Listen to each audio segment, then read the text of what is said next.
ശിരൂരിൽ അർജുനായുള്ള രക്ഷാദൌത്യം പ്രതിസന്ധിയിൽ. ഐബോർഡ് പരിശോധനയിൽ മനുഷ്യ സാന്നിധ്യം കണ്ടെത്താനായില്ല. ലോറിയുള്ളത് 10 മീറ്റർ താഴ്ചയിലെന്നാണ് സ്ഥിരീകരണം. പുഴയിലെ കുത്തൊഴുക്ക് കുറയാതെ ഡൈവിംഗ് സാധ്യമല്ലെന്നും അത് ജീവന് തന്നെ ഭീഷണിയാകുമെന്നും ദൗത്യസംഘം വാർത്താസമ്മേളനത്തിൽ അറിയിച്ചു. രാത്രിയിലും ഡ്രോൺ പരിശോധന നടക്കും. Newton joules 55 kilo joules weight it can take. അപ്പോൾ ക്രാഷ് ആവുന്നത്. പക്ഷെ അവരുടെ അടുത്ത് ഈ ഇൻഫർമേഷൻ ഇല്ല. ഇത് സെപ്പറേറ്റ് ആവാൻ എത്ര ഇമ്പാക്ട് വേണ്ടി വരും. പ്ലസ് ദേ ആർ സെയിങ് അതിന്റെ manufacturing is not like a 12-ton trailer truck or a container truck. അതിന്റെ ബോഡി സെപ്പറേറ്റ് ആണ്. അത് സ്വിവൽ ചെയ്യും ക്വിക്ലി തിരയാനായിട്ട്. ഈ ട്രക്ക് അങ്ങനെയല്ല മാനുഫാക്ചറിങ്. ഈ ട്രക്കിന്റെ ഓൾമോസ്റ്റ് മോണോലിത്തിക് ആക്കും. അതിന് നട്ട് ബോൾട്ട് വെച്ചിട്ട് ഇഞ്ചിൻസിൽ മാത്രം ട്രക്ക് ഇങ്ങനെയാവും. അപ്പോൾ ഒരു ഇമ്പാക്റ്റില് ക്യാബിൻ സെപ്പറേറ്റ് ആവുന്ന ചാൻസ് കുറവാണ്. ആൻഡ് വേറൊരു ക്യാബിനും ഉണ്ട്.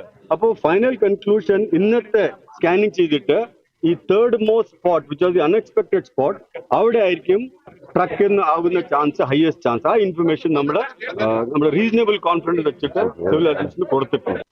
അസസ്മെന്റ് നമുക്ക് ചെയ്യാൻ പറ്റും. You cannot say exact. വേറെ ട്രക്ക് ഇപ്പോൾ 12-ton ട്രെയിലർ കണ്ടെയ്നർ ട്രക്കിന് ഡെഫിനറ്റ്ലി സെപ്പറേറ്റ് ആവും. അതിന് മാനുഫാക്ചറിങ് എങ്ങനെയാണ്. ഇത് സെപ്പറേറ്റ് ആവാതിരിക്കാനുള്ള ട്രക്കാണ്. Almost monolithic. ഇപ്പോൾ ചാൻസ് കുറവാണ്. അതാണ് നമുക്ക് അല്ലെങ്കിൽ 5ാമത്തെ ഒരു സ്പോട്ട് കിട്ടണം. So that is why R conclusion is that അവിടെ ഒരു ഇതുണ്ട് ക്യാബിൻ. ആ ക്യാബിൻ പോസിബിലി ടാങ്കറിന്റെ ക്യാബിനാണ്, ട്രക്കിന്റെ അല്ല. ട്രക്കും ക്യാബിനും കൂടെയാണ്. കൂടുതൽ വിവരങ്ങൾ നൽകാൻ സംഭവസ്ഥലത്ത് നിന്നും ജോസഫ് അഗസ്റ്റിൻ ചേരുന്നുണ്ട്. ജോസഫ്, ഇപ്പോൾ ദൗത്യസംഘം അല്പസമയം മുൻപാണ് വാർത്താ സമ്മേളനത്തിലൂടെ കൃത്യമായ കാര്യങ്ങൾ വ്യക്തമാക്കിയിരിക്കുന്നത്. അതായത് കുത്തൊഴുക്ക് കുറയാതെ ഇനിയൊരു പുഴയിലേക്ക് ഇറങ്ങിയുള്ള പരിശോധന സാധ്യമല്ല, അത് ജീവന് തന്നെ ഭീഷണിയാണെന്നുള്ള തരത്തിലൊക്കെ അദ്ദേഹം വ്യക്തമാക്കുകയുണ്ടായി. രാത്രിയിലും ഡ്രോൺ പരിശോധന തുടരുന്നുണ്ട്. എന്തൊക്കെ കാര്യങ്ങളാണ് ദൗത്യസംഘം വ്യക്തമാക്കിയത്?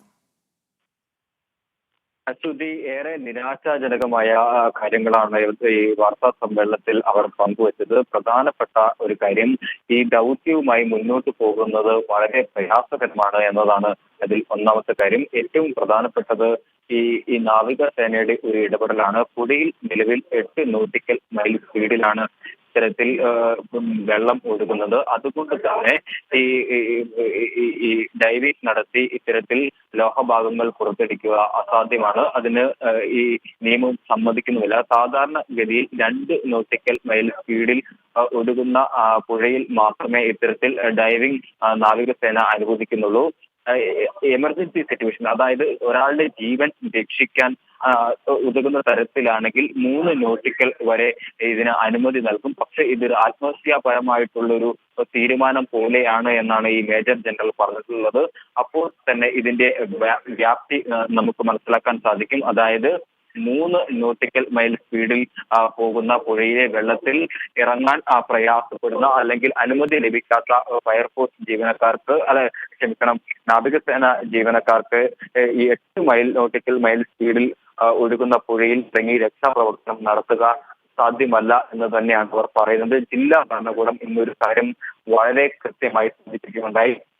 കാലാവസ്ഥ അനുകൂലമാകുന്നത് വരെ പ്രതീക്ഷിക്കത്തക്ക രീതിയിൽ ഒരു തരത്തിലുള്ള രക്ഷാപ്രവർത്തനം നടത്താൻ സാധ്യമല്ല എന്ന് അവർ തറപ്പിച്ചു പറയുകയും ചെയ്തു. കാരണം ശക്തമായ രീതിയിൽ നീരൊഴുക്ക് തുടരുന്ന ഒരു സാഹചര്യമുണ്ട്. അടുത്ത 3 ദിവസങ്ങളിലും മഴ മഴയും